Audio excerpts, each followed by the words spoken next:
গতকাল রাতটা তো আমার মুভি দেখতে দেখতেই কেটে গেছে, কখন যে রাত 3টে বেজে গেছে বুঝতেই পারিনি।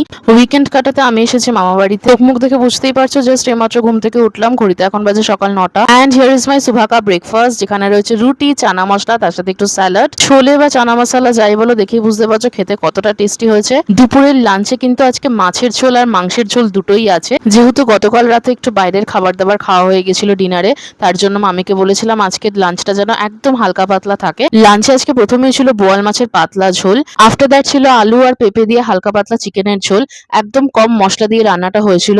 And the test was so good, আমার তো খুব ভালো লেগেছে। ঘড়িতে এখন বাজে রাত 8টা, গুটি গুটি পায়ে আমি এগিয়ে চলেছি বাড়ির দিকে। দুদিন তো বেশ এনজয় করে কাটালাম, এবার বাড়ি ফেরার পালা। ঘড়িতে এখন বাজে রাত 10টার মতো, টিভিতে চলছে নিউজ আর আমি এখানে ডিনার করতে বসে পড়েছি। প্রথমে রয়েছে আলু পটল দিয়ে ঝিঙে দিয়ে একটা তরকারি, দেন ছিল কাতলা মাছ সর্ষে বাটা দিয়ে। তো আমি ডিনার এনজয় করি, তোমরা ততক্ষণে চ্যানেলটা সাবস্ক্রাইব করে দিও, ভিডিওটা লাইক করে দিও। দেখা হচ্ছে নেক্সট ব্লগে।